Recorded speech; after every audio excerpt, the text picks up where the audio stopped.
habla hispana, en tu idioma, en español, para que sepas y conozcas la realidad que te ocultan, como siempre, con data confiable y precisa para vos. Ya mismo vamos a darle la bienvenida al periodista y analista Daniel Santoro. ¿Qué tal, Dani? ¿Cómo estás? Un gusto saludarte. Bienvenido como siempre. Bien, Pedro, Un ¿cómo estás gustazo. vos y tu audiencia? Bien, bien, gracias por acompañarnos y bueno, por atendernos siempre y estar un poco compartiendo todas estas inquietudes que están aconteciendo en estos tiempos difíciles que estamos atravesando, donde evidentemente previo a una elección presidencial la cosa se va tornando un poco más compleja, ¿no? Sí, obviamente la incertidumbre frente a los 3/3 que dejaron los candidatos presidenciales en las Ujú. PASO, Sí. se sigue agrandando y eso no permite definir escenarios políticos con cierta certidumbre, ¿no? Por eso es que hay tanto ahora circulación de encuestas y demás. Sí.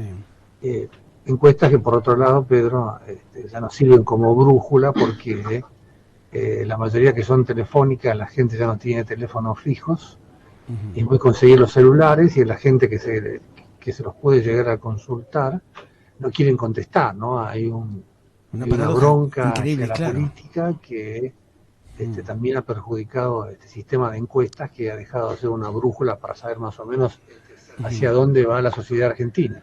Claro, es un tema llamativo esto que vos estás planteando, eh, estimado, porque realmente uno nota esa bronca, esa desazón que tiene gran parte de la ciudadanía, y es clarísimo esto que vos decís, porque casualmente, mira, en las últimas horas estuve chequeando con algunos consultores y me hacían referencia a ese tema, ¿no? La negatividad que tienen los ciudadanos cuando son convocados a participar de encuestas que directamente cortan la comunicación. Eso es un tema realmente que está demostrando el enojo que tiene la ciudadanía con la dirigencia política, ¿no? Muy claro. Sí, sí, es muy claro el tema de cómo han fallado las encuestas. Bueno, por ejemplo, en las PASO prácticamente ninguna pudo pronosticar que el candidato más votado iba a ser Javier Milei. Ujú. eh, en el marco, obviamente, de una caída de la imagen positiva de todas las instituciones de la Argentina. Yo hace 2 domingos atrás publiqué una encuesta del estudio de Katterberg, Sí. Ujú. donde decía que paradójicamente las instituciones con más imagen positiva a 40 años de retorno de la democracia eran las Fuerzas Armadas. Ujú. Después venían más atrás los medios de comunicación, las Fuerzas Armadas con un 42-46%, los medios de comunicación con un 32% y por detrás la justicia y mucho más atrás los partidos políticos y el Congreso, lo que habla todos obviamente abajo de el 50%. Habla obviamente de una desconfianza en las instituciones que es alarmante en cuanto a la, la previsibilidad y la vigencia de la democracia, ¿no? Ahora, esto que se está planteando, estimado Daniel, ¿Puedes ¿no? hablar un poquito más porque te Sí, escucho bajo? chicos, fíjense de técnica si pueden levantar un poquito más el retorno. Gracias. Si ustedes creen, algunos, viste, analistas, porque están planteando esta cuestión de la falta de credibilidad y del cansancio que tiene parte de la ciudadanía con la dirigencia política, porque hay un sentimiento de que han sido defraudados los ciudadanos, evidentemente, en un sistema democrático que ha costado tanto recuperar y que realmente esta dirigencia no ha entendido y no razona justamente para darle una respuesta a la sociedad con esta gran cantidad de reclamos que vienen sucediendo, ¿no? Sí, yo creo que por un lado el cansancio de mucha gente con la política en general está justificado, han fracasado en materia económica eh, todos los gobiernos desde el año 83 hasta ahora, pero obviamente, como decía Churchill, la democracia es el menos malo de los sistemas Tal cual. y que no hay que perder el foco en ese tema de mantener las instituciones de pensar que no puede haber un salvador en la política argentina que aparezca de la nada y que de hoy para mañana quiera conducir el país. Hay dos grandes alianzas políticas en la Argentina que, nos guste o no nos guste, tienen equipos para gobernar, tienen candidatos en todas las provincias. En cambio, obviamente, el caso de Javier Milei, en tema de áreas como tan sensibles como la defensa, la seguridad, la justicia, no se conocen equipos que puedan realmente encarar un plan de gobierno, y la perspectiva es que si se repiten los votos que él obtuvo del casi el 30% en las PASO, va a tener solamente a lo máximo 8 senadores y poco menos de 40 diputados. Es decir, la oposición de Juntos por el Cambio y de Todo por la Patria va a tener los 2/3 del Congreso, lo que va a ser una Argentina muy, muy difícil de gobernar. O sea, ahí tenés una ingobernabilidad muy, muy directa, ¿no? O sea, no va a poder sacar nada directamente, ninguna ley ni ninguna modificación de supuestamente algunas cosas que se pretenden o se quieren realizar, ¿no? Va a costar mucho eso. Sí, las soluciones mágicas que propone Milei, esta es mi opinión, como por ejemplo cerrar el Banco Central o sacar las Fuerzas Armadas a la calle para combatir la delincuencia común, necesitan de una aprobación de una ley, y no va a tener los votos necesarios para hacerlo, y espero que si llega a ganar no recurra a gobernar con decretos de necesidad y urgencia, porque eso va a agravar la crisis. Acá hace falta, obviamente, que se busquen consensos mínimos sobre temas como reforma del Estado, justicia, diseño de las instituciones de la República, y no que cada uno quiera hacer lo que se le plazca sin pasar por el procedimiento que supone la República, que es el Congreso, ¿no? Viste que en las últimas horas como que se está incrementando esta cantidad de ataques directos que hay entre los mismos candidatos, denostándose y carpeteándose, algo habitual en la política argentina, mientras estamos con una situación económica terminal y habiendo alta preocupación del sector productivo de la Argentina y de la sociedad en su conjunto, porque cada vez el salario se deteriora más, el peso argentino no sirve para nada, y tras este 12,4% conocido de la inflación del mes de agosto, el propio gobierno intenta hacer una jugada desde el manejo que tiene el ministro de Economía, Sergio Massa, en esta campaña de dar de pronto a dar, como dicen él, una inflación que realmente, aparentemente, entre comillas, no sería la que plantea el INDEC, sino que superaría eso, ¿no? Este chicaneo que se realiza desde el Ejecutivo Nacional en un momento de desesperación, ¿es productivo? ¿Qué puede generar de ahora en más, ¿no? A un mes y pico de las elecciones? No, lo que queda claro es que con esta inflación del 12,4% de agosto, la inflación anual va a llegar a ser casi el 170% anual. Por eso hoy el ministro de Economía, Massa, y candidato de Unión para Todos, anunció que la medición de la inflación por parte del INDEC va a ser semana a semana y no como se viene haciendo históricamente, por mes, como un intento de engañar a la gente creyendo que la inflación no es tan alta.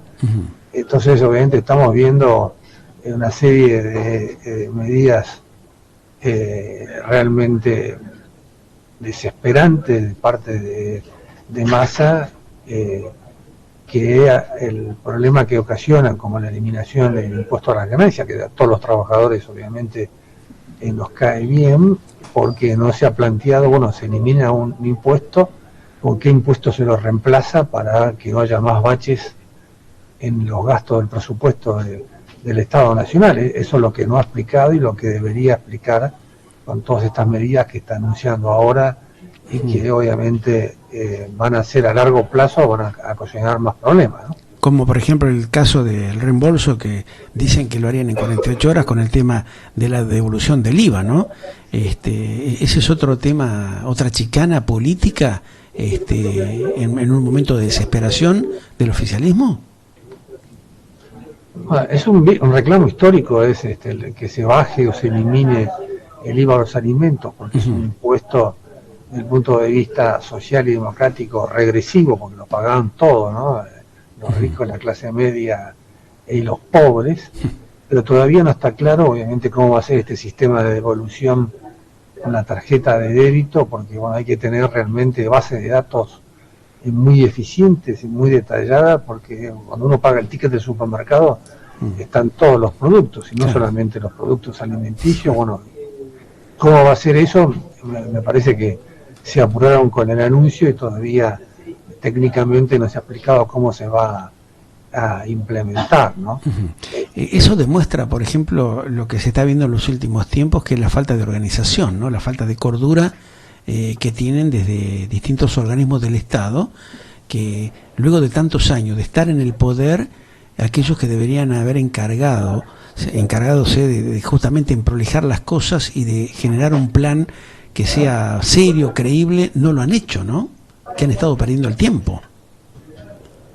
Sí, bueno, de parte de la Unión para Todos todavía no se ha explicado cuál va a ser el plan de Massa, que obviamente tiene ideas completamente distintas a lo que a las que sostiene la Cámpora, por ejemplo, en cuanto al rol del Estado en la economía.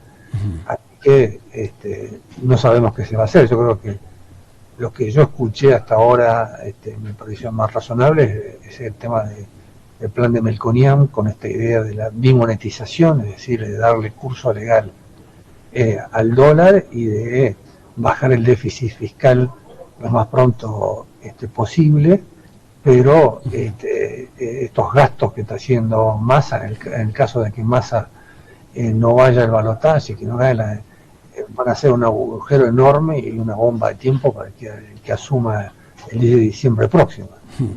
En las últimas horas se conoció la sentencia, Daniel, de justamente la justicia de Estados Unidos, confirmando justamente el polémico fallo por lo que fue la estatización de yacimientos petrolíferos fiscales por esos 16.000 millones de dólares, ¿no? La jueza Loretta Preska ratificó justamente su dictamen. ¿Cómo va a influir esto que se acaba de confirmar en las últimas horas en esta elección presidencial? ¿Pensás que va a tener algún efecto directo en esta campaña presidencial? Bueno, lo que hizo hoy la jueza de Nueva York fue ratificar la sentencia que ya había anunciado la semana pasada. Ahora el gobierno argentino puede apelar a la Cámara de Apelaciones de Nueva York antes que el fallo quede firme, pero Pedro, lo que queda claro es que vamos a tener que pagar esa deuda, sea de 16.000 millones o menos, nuestra generación, nuestros hijos, nuestros nietos, por la forma irregular en que Cristina Kirchner y Axel Kicillof expropiaron YPF en el año 2012. Hay una causa penal abierta para una denuncia de Elisa Carrió, donde Carrió está pidiendo la indagatoria de Cristina y Kicillof, porque ella sostiene que esto no fue un problema de mala praxis nada más, sino que se ocultan negocios de Néstor Kirchner al principio de su gobierno con la familia Askenazi, y ahora se ocultan también negocios en cuanto a quiénes son los que van a cobrar estos 16.000 millones de dólares. Esperemos que el juez Lijo avance lo más rápidamente en este tema para acercarse a la verdad. Los fondos petroleros, viste que siempre generaron mucha incertidumbre y dudas justamente de la provincia en la etapa de la gobernación de Néstor Kirchner. Nunca se aclararon debidamente, ¿no? O sea, ahí hay como una falencia también de parte de la justicia que dejó correr y que tal vez no avanzó justamente en una investigación más seria al respecto, ¿no? El juez Lijo, en fuentes allegadas al juzgado del Lijo, dicen que no puede llamar a indagatoria a Cristina, a Kicillof o a todos otros funcionarios que han sido responsables de la polémica forma en que se expropió el 51% de las acciones a Repsol y YPF y no se le quiso pagar el 25% al grupo Eskenazi hasta que no lleguen la documentación oficial de la justicia de España, donde las dos empresas que tenían ese 25% del grupo Peterson fueron a la quiebra, y el juez de la quiebra de España fue el que vendió los derechos de litigio al fondo Burford, que es el que finalmente ganó el juicio en Nueva York, ¿no? Pero bueno, ya el hijo tiene esta denuncia desde por lo menos el año 2015, antes la tuvieron otros dos jueces, y es un tema que por la importancia que tiene y por la cantidad de plata que nos va a costar el bolsillo de todos los argentinos, merecería que se llegue a la verdad, y si hay responsabilidades penales que se paguen. La Argentina tiene antecedentes bastante complicados en empresas del Estado, el caso puntual de YPF, lo que ha pasado con Aerolíneas Argentinas, estas desprolijidades que tienen los gobiernos en los últimos años, han sido permeables justamente por la inacción de la justicia, de no haber actuado en su momento mientras están los mandatos de estos mandatarios, valga la redundancia, que durante su poder terminan siendo intocables o que tienen justamente un respaldo de la propia justicia que no los investiga en su momento para definir concretamente las situaciones de corrupción que se han generado? Bueno, depende de qué caso, ¿no? De qué empresa que se volvió a estatizar o que se le canceló estemos hablando, porque son obviamente un conjunto de empresas que se habían privatizado o concesionado en el gobierno de Menem y que después Néstor Kirchner dio marcha atrás. Pero acá hay economistas que han hecho un cálculo que solamente las medidas que tomó Kicillof como ministro de Economía se han provocado perder juicios por 51 mil millones de dólares. Tremendo. Es decir, una cifra enorme.